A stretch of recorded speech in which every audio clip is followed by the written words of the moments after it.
Boleh nih kali kenalan lagi ke teman-teman semua, terkait kegiatannya sekarang nih apa aja dan kali ini kita akan bahas terkait apa untuk teman-teman Let's Study semua di sini. Silahkan kali. Iya, makasih banyak ya, sebelumnya Diana, teman-teman les tadi juga yang udah mengundang dan memfasilitasi. Selamat pagi menjelang siang, teman-teman semua. Kalau kenalan aku selalu mulai dengan, mungkin sini teman-teman kelas, 11, kelas 12 atau mungkin, eee, GPR ya, Diana ya? Betul, ini dari SMA-SMK sederajat sih kali. Jadi ada Yes, gap year juga, pokoknya yang sama-sama sedang berambisi untuk memperjuangkan PTN impiannya gitu. betul betul betul.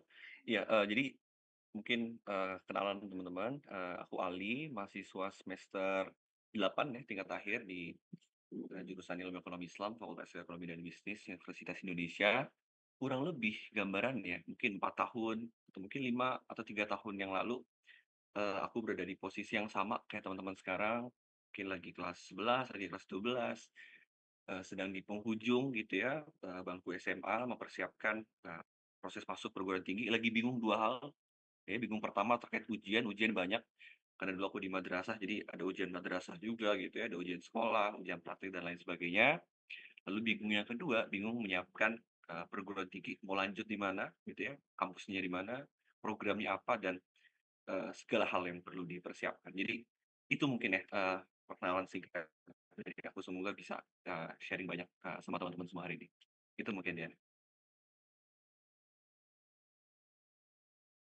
Oke, thank you kali untuk, perawalannya ya. Nah, jadi tadi kan kita sama Kak Belina nih udah bahas, terkait di perkuliahan tuh dunianya seperti apa aja sih, kegiatannya apa aja yang bisa diikutin, terus tadi sama Kak Iwan belajar cara belajar yang efektif tuh gimana. Nah, sama Kak Ali ini lebih spesifik lagi ke perguruan tinggi, seperti itu ya kali ya? Oke, kalau gitu, mungkin boleh diceritain nih dari Kak Ali sendiri, oke, sorry, sebelumnya mungkin Kak Ali langsung mau, sistem share screen gitu atau gimana? Ada yang mau di-share screen? Iya ya, oke, berarti dibantu share screen ya? Oke oke. Oke. Nah, mungkin boleh langsung aja nih Kak Ali kita bahas bareng-bareng One Step Ahead. Wah, keren banget seluk-beluk jalur masuk PTN. Langsung aja Kak Ali silahkan. Oke, thank you Diana. Mungkin aku buka dengan salam, bismillahirrahmanirrahim. Assalamualaikum warahmatullahi wabarakatuh. Eee, Thank you sebelumnya aku ucapin sekali lagi terima kasih untuk teman-teman Let's Study, terutama Nazif ya, Nazif yang mengundang, dan mungkin teman-teman Let's Study yang ada di belakang layar, terima kasih banyak yang udah mengundang memfasilitasi, buat aku sharing beberapa hal terkait, jalur masuk, PTN deh 2024. Mungkin di sini banyak ya, dari mana nih, dari Pare, dari Cibinong, dari Temanggung, ada yang dari mana yang paling jauh nih, dari Samarinda, Rejang Lebong, wow.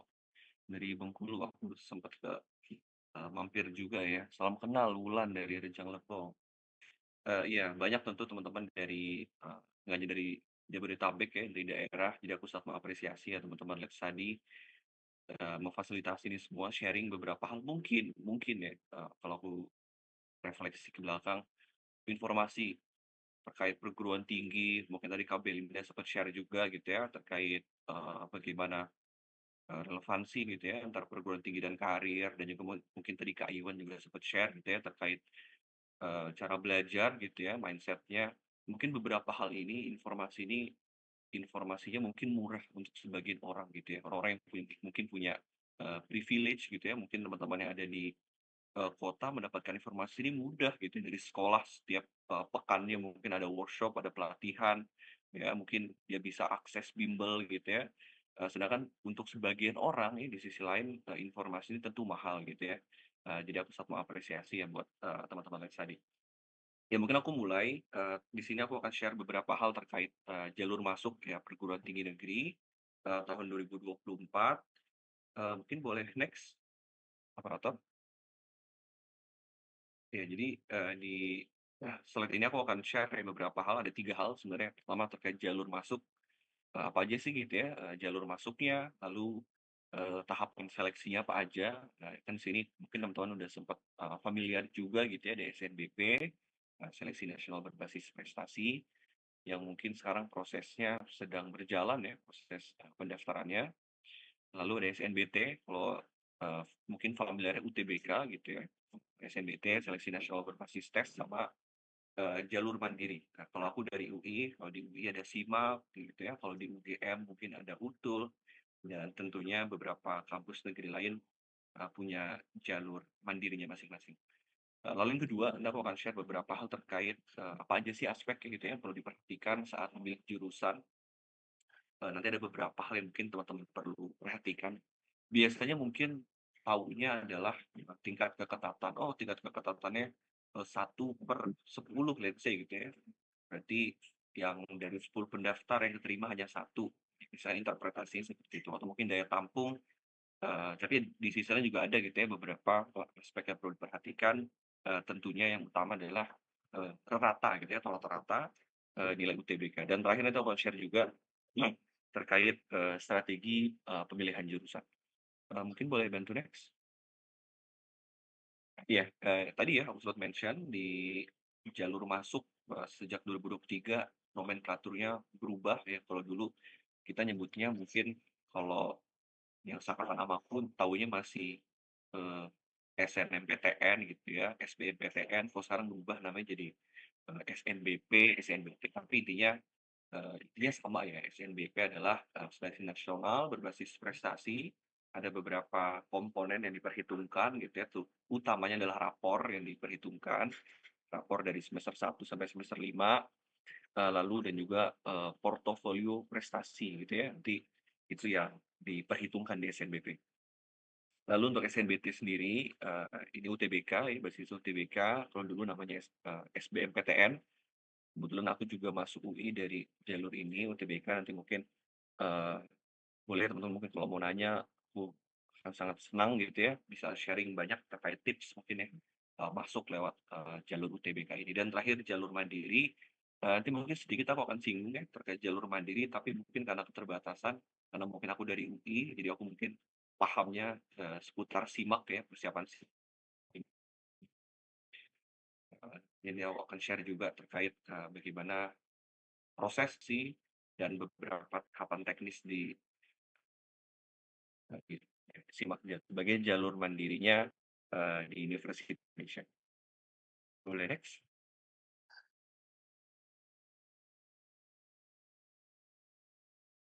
Ya, aku mungkin mulai dari, iya dari kuota. Jadi seleksi masuk perguruan tinggi, tentunya memang di tiap-tiap kampus ada kuotanya gitu ya. Tujuannya apa? Sebenarnya memang agar harapannya bisa lebih adil gitu ya, sistemnya lebih adil, mendorong perbaikan, iklim pembelajaran. Karena teman-teman bayangkan ya, teman-teman bayangkan let's say semisal perguruan tinggi negeri, let's say UI, itu sistemnya seleksi secara mandiri oleh PTN gitu ya, SIMAK-nya kuotanya let's say 80%. Jadi 80%, sedangkan yang, dari SNBP cuma 10%, SNBT cuma 10%.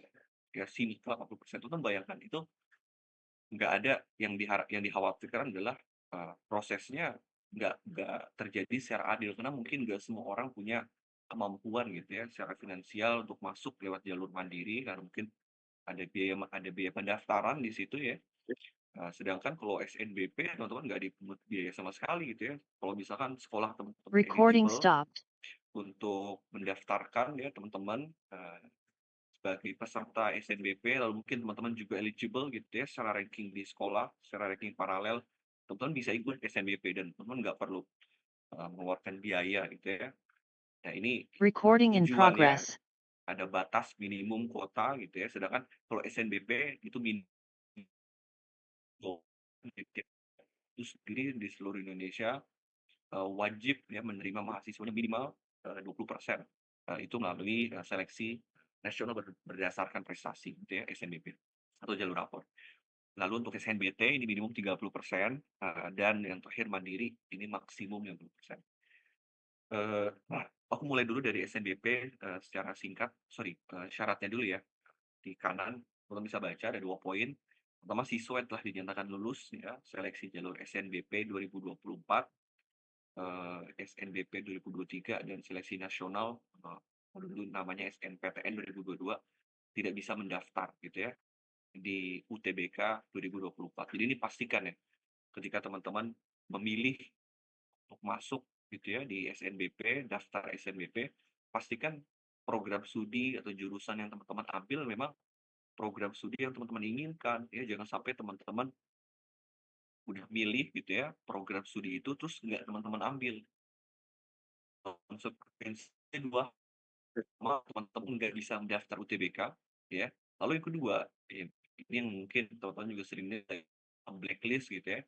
Ada blacklist, sekolah teman-teman akan di-blacklist untuk, beberapa, eee, tahun ke depan ya. Nanti yang akan kena dampaknya tentu, eee, di kelasnya gitu ya, di tahun-tahun yang akan mendatang. Jadi, pastikan betul ya, milih untuk masuk ya, mendaftar di SNBP, pastikan memilih program studi atau mungkin jurusan dan juga kampus gitu ya, yang, teman-teman inginkan. Dan tentunya juga disetujui gitu ya oleh, orang orang tua dan melalui proses, diskusi juga.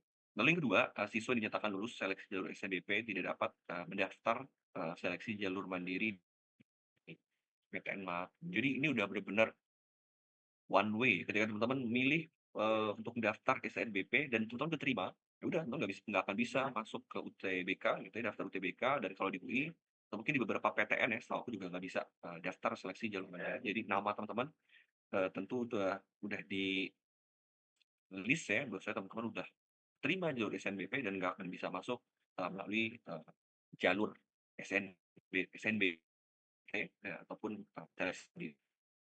Jadi intinya sebenarnya bukan pengen nakut-nakutin, tapi lebih ke pastikan pilihan teman-teman nanti adalah pilihan yang memang teman-teman inginkan gitu ya. Jangan sampai SNBP milih, "Oh udah deh asal keterima aja," gitu ya, terus tiba-tiba ternyata beneran keterima, ternyata nggak diambil gitu ya.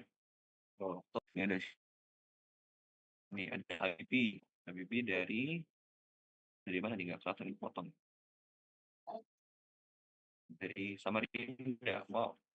Habibie dari Samarinda, let's say, Habibie, kalau mau masuk, pilihan prodinya, program studi atau jurusannya udah ada gambaran? Iya, kamu Habibie, Habibie Noval Rizky. Saya izin menjawab ya Kak. Untuk saya ada kepikiran kalau studi atau jurusan yang saya ambil tuh tentang fisika, MIPA. Oke, MIPA atau fisika. Kalau kampusnya udah ada pilihan belum? Kampusnya kampus yang di sekitar di wilayah saya itu Universitas Mula Warman. Oke oke oke, Mula thank you Habibie. Oke, thank you Habibie. Jadi misalnya Habibie tadi, Habibie mau milih, fisika di Universitas, Mula Warman. Let's say mungkin pas SNBP Habibie ngelihat, oh peta persaingan di Mula Warman, fisika Mula Warman kok ketat banget ya, nanti takutnya nggak keterima. Jadi Habibie milih opsi lain, let's say, kalau di Kalimantan mungkin ada ULM ya, Universitas Lambung Mangkurat let's say. Udah deh pengen masuk universitas, ULM aja, ambil fisika di ULM karena mungkin, keketatannya jauh di bawah Mula Warman, let's say dia nggak terlalu ketat. Sehingga ketika SNBP Habibie milih di Mula Warman milih di ULM, di Lambung Mangkurat eee, biar lolos. Dan ketika pengumuman SNBP Maret gitu ya, ternyata keterima di ULM gitu ya, terus Habibie bingung, "Lah keterima lagi padahal sebenarnya nggak berharap lolos nih." Nah itu nggak bisa. Jadi ketika Habibie udah keterima, mau milih, oke deh masih ada UTBK, masih ada Mandiri, nggak akan bisa. Jadi dia udah milih universitas negeri, milih di SNBP, ketika lolos semua, pintu tertutup gitu. Jadi pastikan misal tadi Habibie, pastikan ketika mungkin lolos SNBP, pastikan memilih, pilihan yang memang diinginkan. Tadi ya fisika, melawan. Itu ya, beberapa hal penting ya, untuk teman-teman, eee, paham bahwasanya di SNBP ini pastikan pilihan itu yang memang, teman-teman inginkan.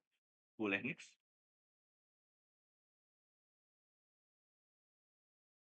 Oke. Nah ini SNBP, singkat aja mungkin ya, jalur ini diperuntukkan untuk teman-teman, siswa yang eligible, dari masing-masing sekolah asal. Harusnya tahapannya udah bergulir ya, sekarang harusnya udah sampai tahap, pendaftaran. Kalau boleh tahu, boleh dong, raise hand, aku mau tahu yang mungkin mendaftar lewat jalur SNBP atau eligible mungkin, ada nggak di sini? Yang eligible atau mungkin sudah, mendaftar ya? Oh ada nih, siapa nih? lebay, SMA 1 bawah. Oke. Ya mungkin ada beberapa teman-teman yang lain juga ya yang, eee, terdaftar gitu ya sebagai siswa eligible di SNBP ini. Ada beberapa, di sini aku akan share terkait, tahapan dan prinsip penilaian. Pertama, tentu peserta harus memiliki akun SNBP. Dan teman-teman bisa memilih paling banyak 2 program studi, sama kayak, SNBT atau UTBK. Tapi pastikan teman-teman, kalau memang teman-teman pengennya di satu program studi, kayak saya tadi Habibie pengennya udah di fisika Mula Warman, nggak pengen tuh, Habibie mau nggak misalkan di fisika ULM, nggak mau misalkan. Ya udah jangan milih 2, pilih aja 1. Memilih paling banyak 2 program studi, udah pilih aja 1. Ya pilih di fisika Mula Warman, udah nggak pilihan 2-nya gimana Kak? Diamin aja, ya udah diemin, kosongin aja. Teman-teman nggak usah memilih pilihan kedua. Karena khawatir nanti ketika teman-teman nggak lolos di pilihan satu, lolosnya di pilihan 2, yang mana pilihan 2 teman-teman nggak apa ya, nggak pengen gitu ya. Nah, kan terpaksa ya dalam kondisi dilema, sehingga sebisa mungkin ya untuk meminimalisir dilema ini, kalau memang teman-teman pengen banget di satu program studi, ya udah pilih aja satu, program studi. Tapi kalau memang teman-teman, pengen di 2 program studi atau 3, ya udah pilih, 2, ya paling banyak 2, program studi. Lalu, seleksi ini didasarkan pada kriteria 50% rapor dan 50% komponen penggali minat dan bakat. Nah, komponen rapor ini 50% pasti ya fix ya di setiap kampus, mau UI, mau Mula Warman, mau, misalnya di Jawa Timur Brawijaya, di UNES, pasti sama ya 50%, kriterianya adalah rapor dan 50% lainnya adalah komponen penggali minat dan bakat. Nah, di komponen penggali minat dan bakat ada apa aja, Kak? Pertama ya, ada portofolio prestasi. Let's say teman-teman, "Kak, aku dulu sempet juara misalkan OSN, ini aku dapat medali OSN." Nah, bisa ya dicantumkan di situ, "Kak, aku dulu pernah ikut lomba, let's say pidato, ya juara nasional." Bisa taruh di portofolio prestasi dan itu jadi, komponen penilaian. Lalu di komponen, minat dan bakat juga ada nilai 2 mata kuliah yang relevan. Let's say tadi Habibie mention dia pengen fisika, nanti yang diperhitungkan kalau fisika berarti, mungkin ini ya, matematika gitu ya, matematika dan mata kuliah itu fisikanya, mata pelajaran fisika. Atau mungkin, "Kak, aku pengen ekonomi." Ya udah ekonomi berarti yang diperhitungkan adalah let's say mungkin, matematika gitu ya, atau bahasa Inggris, ada juga, ekonomi. Jadi beberapa hal gitu ya, yang 2 mata mata pelajaran yang relevan dengan, program studi yang teman-teman inginkan dan itu akan jadi, penilaian. Lalu prinsipnya begini teman-teman, prinsip penilaian ini penting. Pertama, program studi atau kampus tentu akan memprioritaskan pilihan pertama. Let's say tadi Habibie. Habibie milih fisika, Mula Warman sebagai pilihan pertama. Terus Habibie milih pilihan keduanya fisika di ULM, Universitas Lambung Mangkurat, dan ketika Habibie daftar, itu nama Habibie muncul tuh, muncul di Mula Warman, muncul di ULM namanya. Ya tentu ULM akan mikir, "Itu ngapain gitu ya, ngapain gue memprioritaskan Habibie?" Jadi sedangkan Habibie milih ULM aja jadi pilihan kedua, itu kan logikanya gitu ya. Jadi tentu akan kampus itu, program studi akan memprioritaskan teman-teman yang menjadikan program studi tersebut atau kampus tersebut sebagai pilihan pertama. Jadi kalau aku rasa memang kesempatan itu akan kecil jatuh di pilihan kedua, walaupun nggak menutup kemungkinan, tapi, tentunya, pilihan pertama yang akan diprioritaskan. Lalu yang kedua, dalam SNBP ini akan memperhitungkan siswa yang lintas jurusan. Misalkan gini, teman-teman yang dari tapi ada catatan, teman-teman yang dari IPA, eee, pengen lintas jurusan ke IPS, sosum kalau kita nyebutnya ya, sosial humaniora kayak ya let's say hukum, ekonomi gitu ya, fisip gitu ya, itu masih ada kemungkinan, ya masih ada kemungkinan, masih bisa masuk lah. Teman-teman aku di SNBP, beberapa juga masih ada gitu ya, waktu zaman aku ada yang dari jurusan SMA-nya IPA, lalu masuk ke manajemen, itu masih ada. Jadi memang nggak menutup kemungkinan, tapi tentu proporsinya gitu ya, persentasenya akan beda dengan teman-teman yang memang udah dari IPS milih ke, ekonomi, tentu itu akan beda. Nah yang kedua, yang tentunya kalau bahasanya sih memang agak nggak mungkin ya, itu mungkin persentasenya kecil banget adalah teman-teman yang dari IPS pengen masuk ke Saintek gitu ya, let's say mungkin dulu IPS-nya, sekolahnya SMA-nya IPS, aku nggak tahu sekarang masih ada jurusan-jurusan itu atau enggak ya.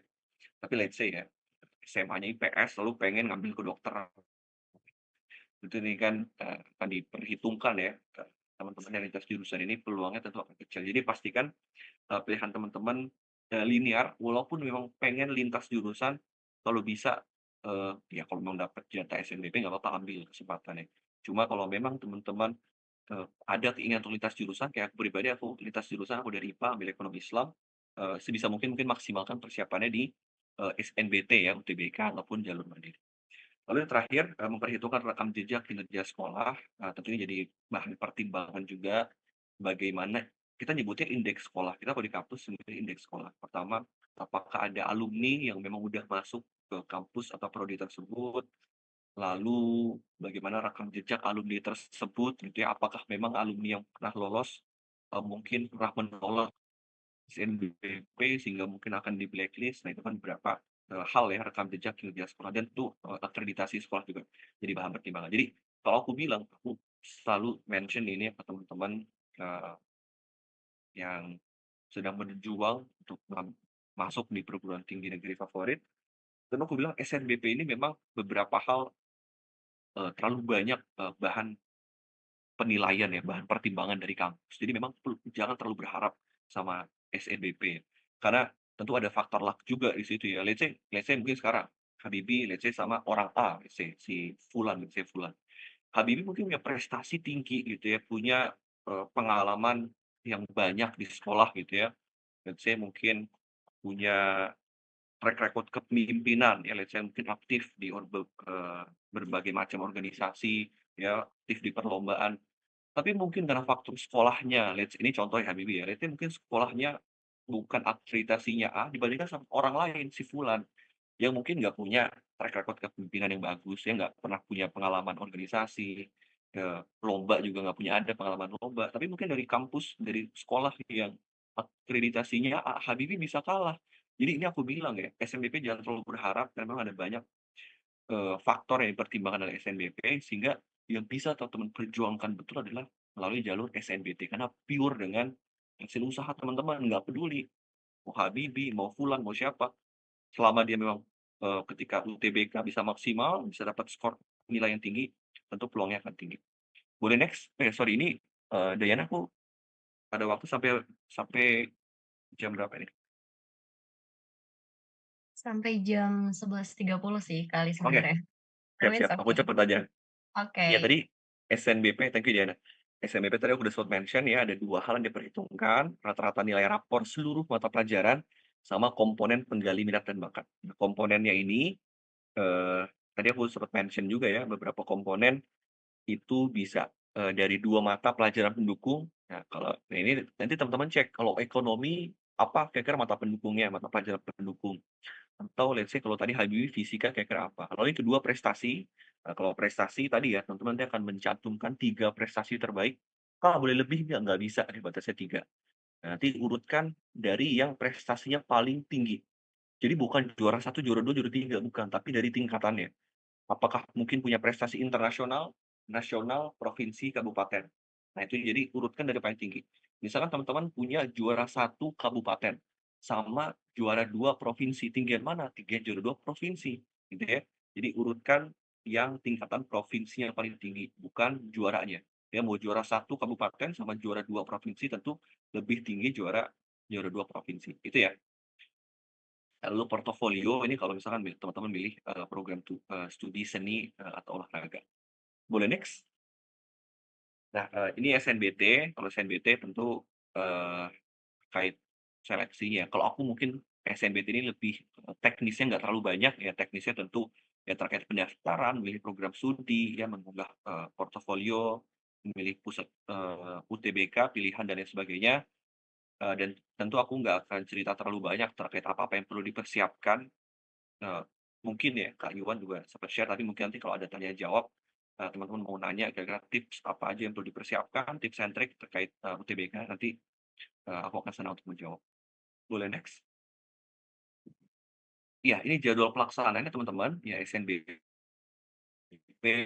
sisa ya mungkin 3 hari lagi sampai akhir Februari nanti, lalu pengumumannya di 26, tapi aku selalu bilang aku adalah, orang yang selalu mengatakan jangan terlalu berharap sama SNBP gitu ya, fokus, sama SNBT yang benar-benar pure bisa teman-teman perjuangkan gitu ya, dan pendaftarannya nanti 21 Maret, sampai 5 April. Nah, lalu untuk pelaksanaan UTBK ini ya dari tahun ke tahun memang selalu ada, eee, beberapa gelombang, ya biasanya 2 gelombang sih, zaman aku juga ada 2 gelombang. Dulu aku gelombang 2. Dibilang, "Kak, mending mana Kak? Mending gelombang satu atau gelombang 2?" Setahu aku memang teman-teman nggak bisa milih juga. Misalkan, "Kak, aku mau gelombang, eee, 2 aja, biar mungkin waktu persiapannya bisa lebih panjang." Nah, setahu aku memang ketika pendaftaran gitu ya, ketika memilih pusat UTBK, nanti akan secara random diposisikan ya, tentukan teman-teman akan masuk di gelombang satu atau gelombang 2. Tapi nggak perlu khawatir. Dari zaman, aku gitu ya selalu ada isunya, "Kak, enak gelombang 2." Kadang soalnya udah bocor duluan jadi bisa, persiapan. Tenang, ketika setahu aku penilaian di UTBK ini akan dikelompokkan dalam gelombang, nanti teman-teman yang akan di gelombang satu tentu nanti penilaiannya akan beda, pembobotannya akan beda gitu ya dengan teman-teman yang di gelombang 2. Jadi gelombang 2 dapat bocoran duluan, ya udah silakan teman-teman gelombang 2 akan bersaing dengan teman-teman yang ada di gelombang 2. Nah, jadi nggak perlu khawatir ya terkait gelombang-gelombang. Dan pengumumannya ada di, 13 Juni. Ini sama ya SNBT teman-teman akan milih, 2 program studi juga. Boleh next? Oke, nah, aku akan mention, terkait seleksi mandiri, tapi sorry ya ini karena aku dari UI jadi aku akan share aja beberapa hal terkait mandiri yang ada di UI, tapi kurang lebih ya mungkin di beberapa kampus tentu juga, seleksi mandirinya intinya sama gitu ya, menyediakan seleksi mandiri untuk teman-teman yang mungkin belum beruntung untuk masuk di jalur rapor ya, SNBP ataupun SNBT. Jadi teman-teman bisa coba untuk masuk lewat, jalur mandiri. Boleh next? Nah, di jalur mandiri ada 3 hal ya, ada 3 jalur masuk kalau di UI, sorry di UI nih ya. Kalau di UI pertama ada PPKB, ini pemerataan, kesempatan belajar. Jadi PPKB ini adalah untuk mahasiswa yang sekolahnya mendapatkan undangan dari UI.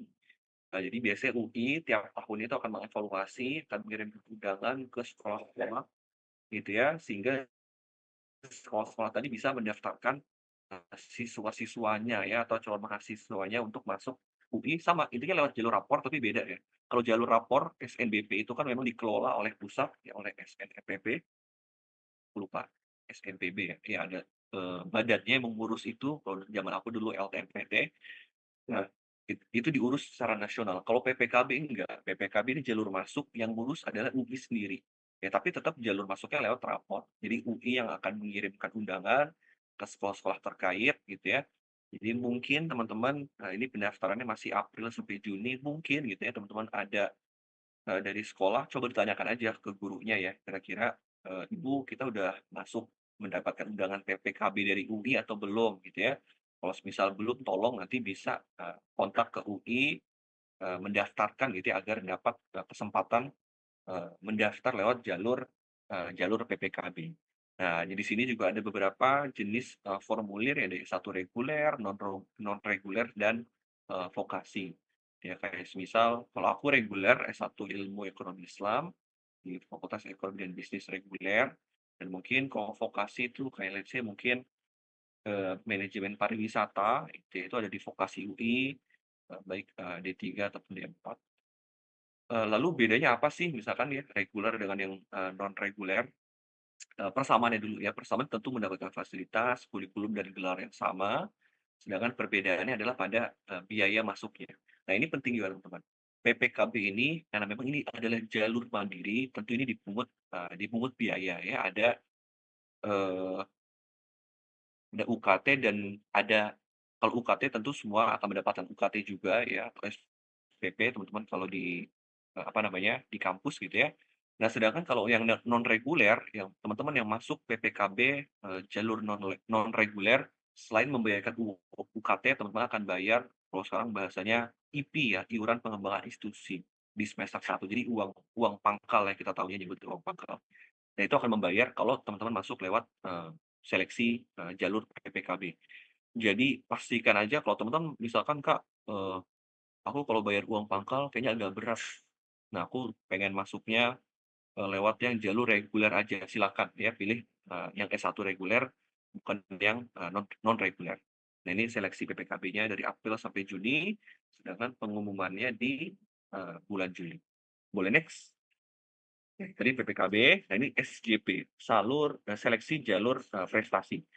Eee, ini adalah diprioritaskan memang untuk teman-teman yang punya prestasi ya di bidang ilmu pengetahuan teknologi dan seni, olahraga misalkan ya, kalau sekarang istilahnya OSN ya, Olimpiade Sains Nasional, aku sangat mendorong ya teman-teman mungkin yang sekarang masih ada di bangku kelas 10, kelas 11, ya kalau memang ada kesempatan untuk berjuang di jalur olimpiade, nggak apa-apa ya, silakan berjuang.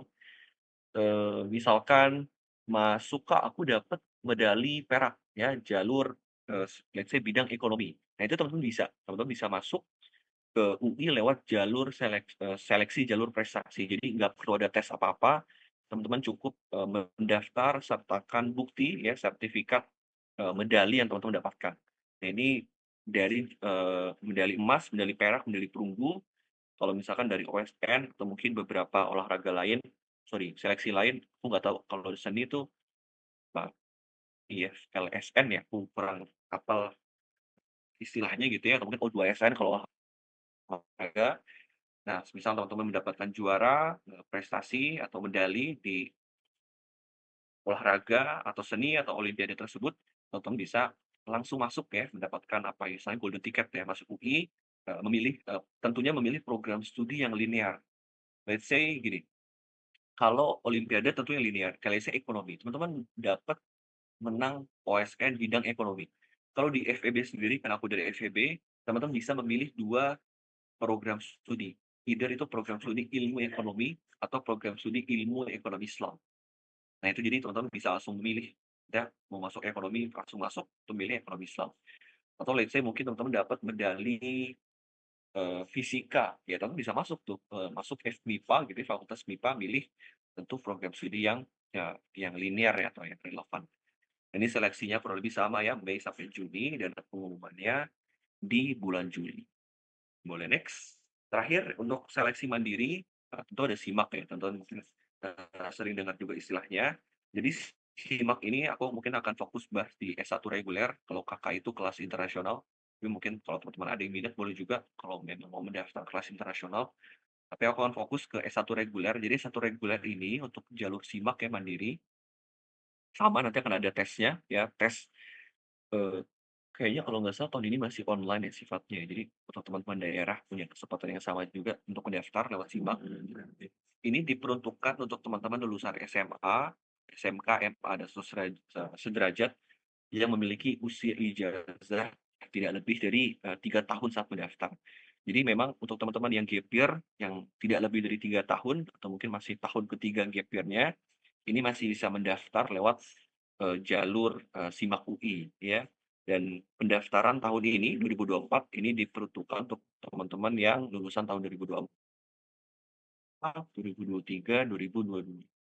Jadi mungkin untuk teman-teman yang memilih gap year ya, berada di posisi gap year sekarang, kalau memang masih lulusan tahun 2022, teman-teman masih bisa daftar ya di SIMAK UI. Kapan Kak tesnya gitu ya? Untuk pendaftaran bulan Juni. Kalau untuk SIMAK UI teman-teman bisa milih eee, up to 6 program studi gitu ya. Ada 6 sampai bisa 6 program studi, 3 program studi yang jalurnya reguler, 3 yang paralel. Kalau paralel bedanya apa Kak? Kalau paralel dia bayar uang pangkal, kalau reguler enggak, simpelnya gitu ya. Dan ini yang aku juga mau mention ya, ini yang membedakan UI sama beberapa kampus lain. Di beberapa kampus lain kalau teman-teman masuk lewat jalur mandiri, seleksi mandiri biasanya ada uang pangkalnya. Aku nggak bilang semuanya, tapi mungkin beberapa dan biasanya ada uang pangkal. Let's say beragam ya dari 8 sampai mungkin 20 sampai 30 juta. Sedangkan kalau di UI teman-teman milih masuk lewat seleksi mandiri SIMAK UI, lolos ke lewat jalur reguler, ya let's say mungkin teman-teman memilih ilmu ekonomi reguler, ya hukum reguler, hubungan internasional reguler, atau fisika,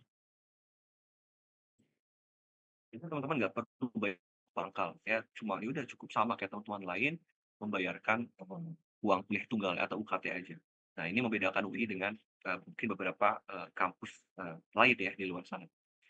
Untuk simak KKI tentu bisa baca sendiri ya, ini tentunya diprioritaskan untuk teman-teman yang milih, eee, misalkan pengen masuk kelas khusus internasional, ya tentu ada beberapa persyaratan lain, salah satunya adalah memiliki TOEFL atau mungkin ya beberapa English, proficiency test ya, atau EPT yang lain yang masuk persyaratan atau standar ini. Nah, boleh next? Oke, ini terakhir ya, apa yang perlu diperhatikan saat memilih jurusan, ada 3 hal ya, tingkat keketatan, daya tampung, dan, rata-rata nilai UTBK.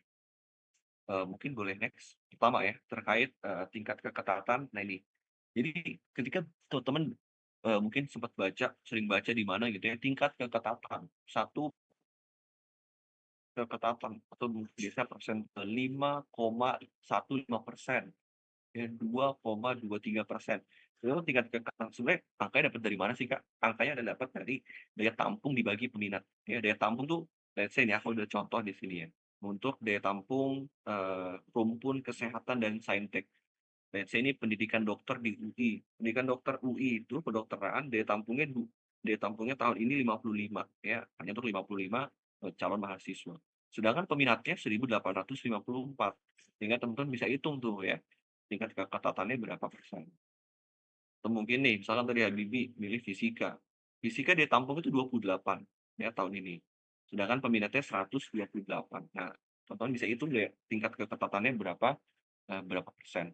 Atau mungkin di sini ya, daya tampung dan peminat di rumpun sosum ya, misalkan mau ngambil, aku lupa ini kampus mana ya, kalau nggak salah Brawijaya. Brawijaya, Ekonomi Pembangunan Brawijaya.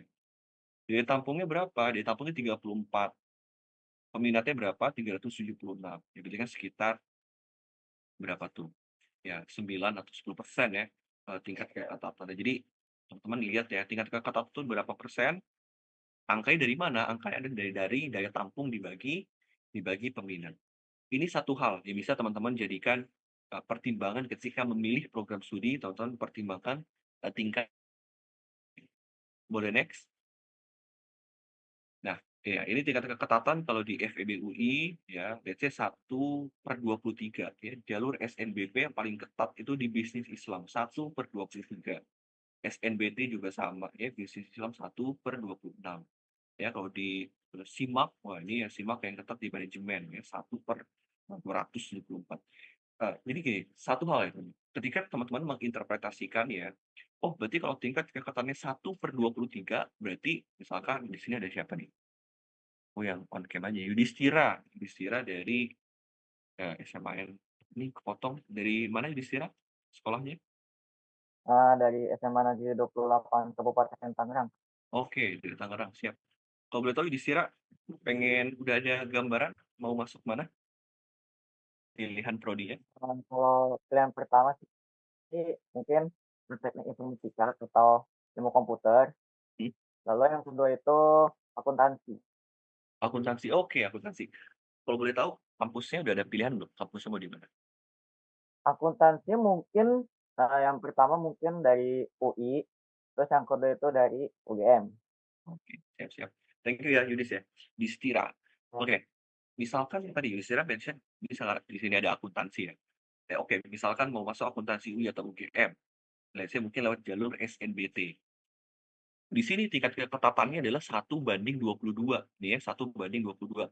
Ketika Yudhistira menginterpretasikannya, oke berarti gua cukup mengalahkan 21 orang aja dari 22 pendaftar yang keterima satu. Berarti kan artinya Yudhistira akan bilang, "Oke berarti gue cukup mengalahkan, 21 orang aja." Itu salah gitu ya, menginterpretasikan secara itu salah. Menginterpretasikan yang benar adalah, let's say daya tampung akuntansi UI itu untuk SNBT, kalau nggak salah SNBT, bentar 30% dari 200 berapa tuh, 60 ya. Daya tampungnya adalah 60, daya tampung untuk akuntansi 60. Sedangkan pendaftarnya, berarti berapa tuh, 60, kali 22, oke pendaftaran ada 1.300. Berarti ketika Yudhistira menginterpretasikan, oke berarti aku cukup mengalahkan 21 orang lainnya, itu salah. Tapi interpretasi yang benar adalah gua perlu menjadi 22 orang terbaik ya, menjadi 60 pendaftar terbaik, karena daya tampungnya 60 gitu ya. Berarti gue perlu menjadi 60 pendaftar terbaik ya, 60 pendaftar dengan nilai UTBK dengan skor UTBK tertinggi yang masuk ke, jurusan akuntansi. Itu adalah interpretasi yang benar, gitu. Jadi jangan jangan sampai salah, makanya ketika melihat tingkat keketatan itu nggak sepenuhnya benar. Boleh next ya, terakhir ini di, satu aspek yang penting ada rata-rata nilai UTBK. Aku nggak punya rata-rata nilai UTBK untuk prodi lain, nanti teman-teman bisa cek, tapi di sini adalah ekonomi Islam ya, prodi aku sendiri. Misalkan gitu ya, ilmu ekonomi Islam UI. Rata-rata nilai UTBK di 672, tapi ini angka lama ya di tahun 2021 kalau nggak salah, tapi mungkin kurang lebih angkanya nggak akan jauh beda, ada di angka 670. Nah, ketika misalkan, yudhistira mau milih, misalkan masuk ekonomi Islam UI, ketika tingkat keketatan tuh nggak ada artinya, kecuali yudhistira menginterpretasikan yudhistira harus menjadi 50 pendaftar terbaik, nih agar masuk prodi ekonomi Islam UI. Atau yudhistira akan interpretasinya gini, gue perlu mendapatkan minimal rata-rata nilai UTBK 670 biar masuk UI. Ya, jadi ketika teman-teman menentukan pilihan program studi, pastikan interpretasi 2 hal tadi.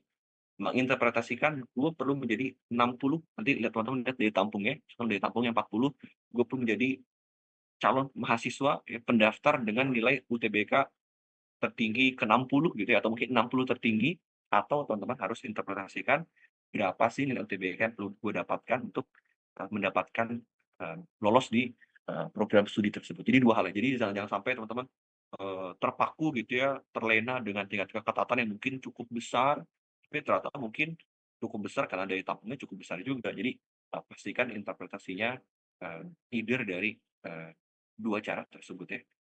Boleh next?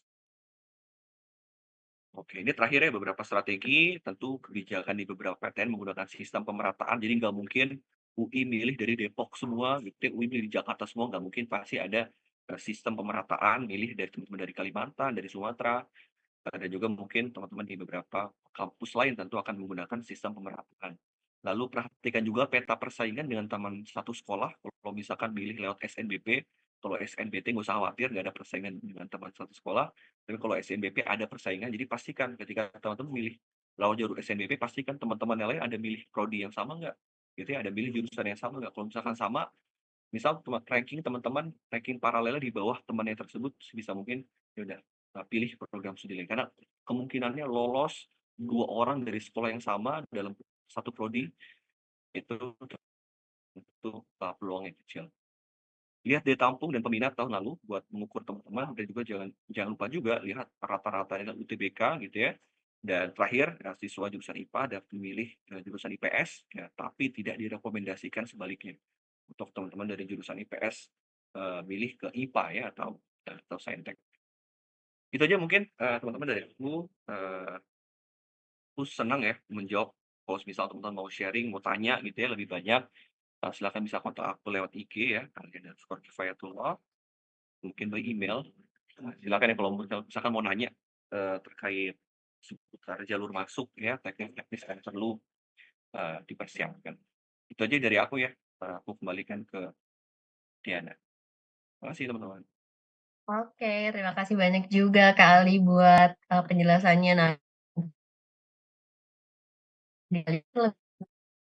kan benar-benar spesifik banget di apa namanya, untuk masuk ke perguruan tinggi itu ada apa aja, terus tadi di-mention juga, terkait, tingkat apa ya, tingkat tingkat pesaing. Mungkin kalau dari teman-teman sendiri gimana nih? Kan pasti kalian udah ada gambaran kan nanti mau masuk ke kampus mana, terus jurusannya apa, dan mungkin ada yang mau ditanyain nih langsung ke Kak Ali terkait, apa ya, sistemnya tuh gimana lebih detail atau masih ada yang kurang jelas, boleh banget ya teman-teman langsung tanya ke Kak Ali. Karena nih sesi kali kan lebih teknikal ya Kak Ali, jadi aku juga lebih menyerahkan ke partisipannya sebenarnya, karena mereka yang udah ada di fase-fase yang mau masuk ke perguruan tingginya, kayak gitu. Gimana teman-teman, ada yang ingin ditanyakan ke Kak Ali? Oke, ini ada dari Yudhistira, silahkan Yudhistira.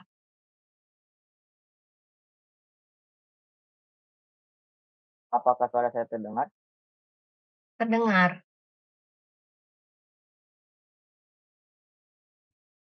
Baik, assalamualaikum warahmatullahi wabarakatuh. Perkenalan lagi ya, nama saya Yudhistira Diki Saputra. Saya salah satu siswa dari SMA Negeri 28 Kabupaten Tangerang. Jadi begini Kak, kalau misalkan untuk jalur SNBP itu kan kita bisa menggunakan beasiswa ya Kak.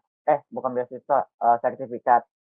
Nah, itu kalau misalkan sertifikatnya dalam bentuk, kalau misalkan kayak dia join meeting atau kayak jadi peserta doang itu bisa nggak Kak buat untuk syarat jalur SNBP? Terima kasih.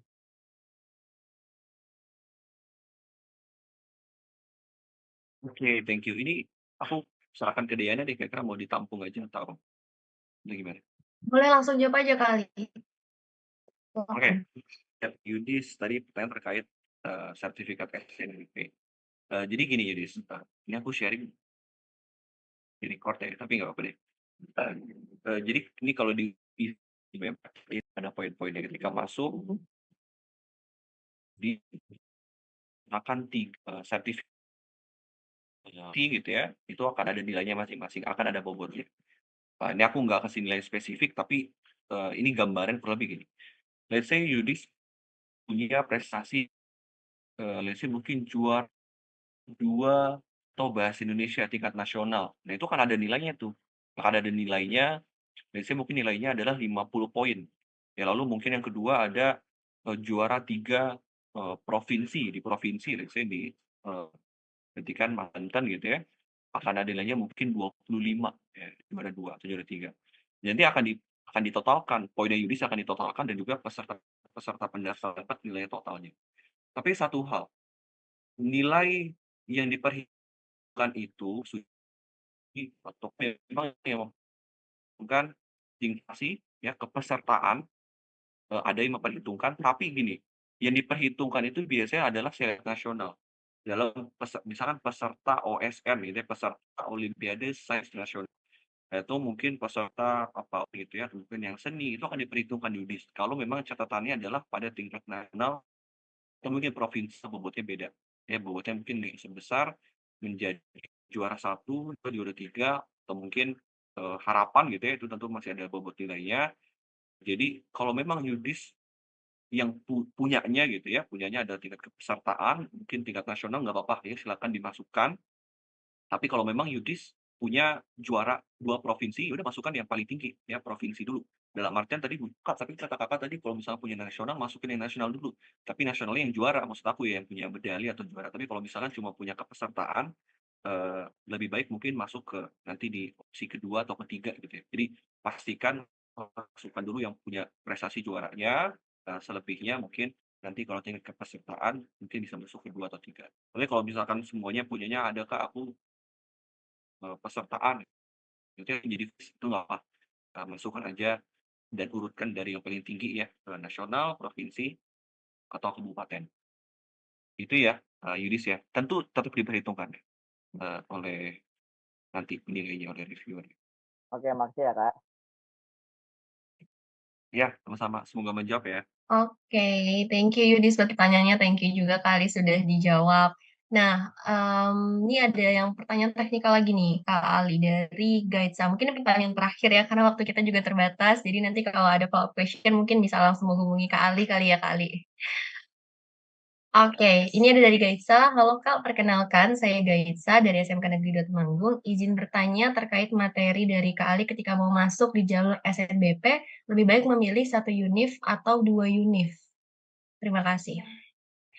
Boleh Iya, langsung. iya, thank you, Gaitsa dari Temanggung. Temanggung. Pertanyaannya pilih SNBP, lebih milih 1 univ atau 2 univ? Balik lagi, depends ya, tergantung dengan, Gaitsa punya pilihan. Let's say sekarang Gaitsa punya pilihan itu yakin banget, bukan yakin banget, pengen banget di, program studi sorry kalau boleh tahu nanti coba Gaitsa, program studinya di ekonomi Islam UI let's say. Oke Kak, aku oh yang UI deh, yang deket di Temanggung, Jawa Tengah apa ya, ekonomi Islam let's say. Gaitsa pilih aja, karena NBIP karena kalau misal yang ambil, ya let's say mungkin Gaitsa maksakan yang satunya ekonomi Islam. Nah, bahkan pilihan duanya Gaitsa paksakan gitu ya. Gaitsa mengambil ekonomi pembangunan di Gaitsa mungkin di mau kan terpaksa ya akan ada dilema. Gaitsa either ambil pilihan dua tersebut gitu ya. Karena kalau Gaitsa nggak ambil, Gaitsa nggak bisa dari di SNBT, dan juga jalur mandiri dan tentu akan ada konsekuensi blacklist juga ya untuk adik asli. Jadi kalau dari aku balik lagi ke Gaitsa, kalau misalnya Gaitsa yakin di satu program studi aja, udah pilih aja satu program itu. Karena gini, karena balik lagi, ketika SNBP itu pilihan duanya kemungkinan kecil banget, jadi nggak perlu dipaksakan gitu ya. Jadi pilih aja satu univ. Nah kalau misalkan Gaitsa emang pengen di dua univ, aku pengennya di ekonomi Islam Undip, sama biasanya ekonomi pembangunan. Ya pengen dua-duanya. Ya udah silakan daftar dua-duanya. Itu guide saya semoga menjawab. Thank you Kali, udah dijawab. Nah, juga nih Kali, kita udah ada di penghujung sesi ya kayaknya karena waktu pas. Makasih banyak Kali buat sharing session-nya tadi terkait nih, untuk Mas perguruan tingginya ternyata banyak banget yang perlu teman-teman catat dan nanti semoga bisa membantu teman-teman semua dalam memilih jurusan dan juga, universitas yang kalian inginkan, seperti itu. Nah, semoga bisa bertemu lagi kesempatan Kali sebelum sedikit apresiasi dari Let's Study dan juga Forum OSIS Nasional berupa sertifikat yang akan disampaikan langsung oleh ya kepada kalian. Silakan. Halo Kak, terima kasih atas informasi dan ilmunya. Semoga bisa menambah nih informasi dan ilmunya buat adik-adik semua. Selanjutnya kita akan ada sesi dokumentasi terlebih dahulu, Kak. Mungkin untuk divisi PDD bisa dibantu, aku hitung sampai 3 ya, Kak. 1, 2, 3.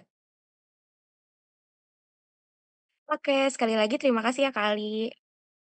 Oke, thank you juga Alia, thank you Kali sekali lagi. Sampai ketemu di lain kesempatan. Semoga sehat selalu dan sukses selalu ya Kali. Thank you. Thank you semua, aku Zilif ya. Oke. Nah, kita udah ada di akhir sesi nih teman-teman. Gimana dari awal tadi, dari sesi Kak Belinda, Kak Iwan, sampai Kak Ali, semoga bisa memberikan insight baru ke teman-teman semua, bisa membantu teman-teman semua dalam mempersiapkan diri masuk ke perguruan tinggi impian. Nah, kalau gitu karena sudah di ujung sesi acara, aku Dayana sebagai moderator izin mengembalikan acaranya ke Syaza. Kepada Syaza, silakan. Thank Oke, you. terima kasih Kak Dayana karena sudah membantu menjadi moderator kita di acara hari ini. Oke, kepada teman-teman semua, selanjutnya kita bakal ada sesi foto bersama nih. Oleh karena itu, kami menghimbau bagi para peserta untuk segera menyalakan kamera dan menggunakan virtual background yang sudah dikirimkan melalui kolom chat. Kita tunggu ya teman-teman.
Virtual background-nya boleh dicek di kolom chat ya guys.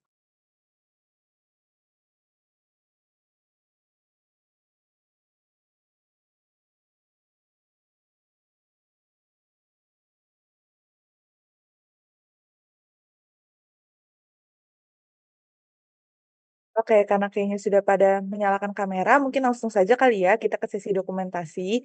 Kepada teman-teman PDD, mungkin bisa minta tolong untuk di screenshot layarnya. Aku pandu ya. 2, 1. Oke, ke slide kedua. 3, 2, 1. Dan slide terakhir juga ya. 3, 2, 1. Oke, terima kasih teman-teman semua.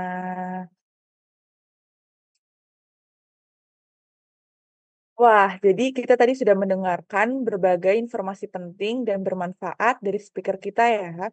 Tapi tidak terasa sudah waktunya kita berpisah nih guys. Namun, sebelum kita mengakhiri pertemuan kita pada hari ini, kami ingin mengucapkan terima kasih kepada para speaker Let's Study Goes to School. Selain itu, kepada para peserta Let's Study Goes to School, aku juga ingin remind bahwa kalian bisa mengakses video pembelajaran dari Let's Study melalui YouTube Let's Study Official. Selain itu, peserta juga diharapkan untuk tidak keluar dari grup WhatsApp karena Let's Study akan memberikan textbook berisi rangkuman dan latihan soal persiapan SNBT.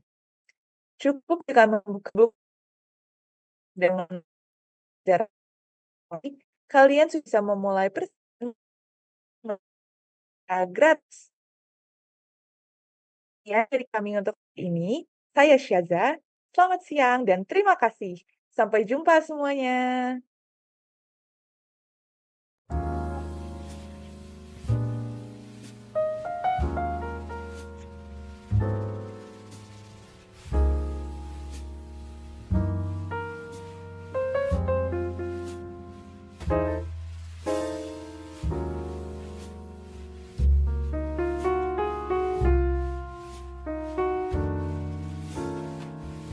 Indonesia merupakan negara dengan sistem pendidikan terbesar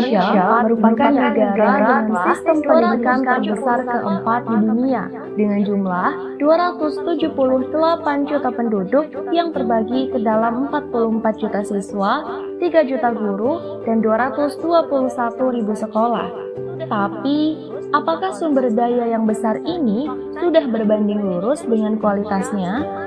Faktanya, pendidikan di Indonesia masih menyisakan berbagai masalah kultural akibat isu sosial ekonomi, sehingga kualitas sebagian besar SDM Indonesia relatif rendah akibat adanya ketimpangan kesempatan pendidikan.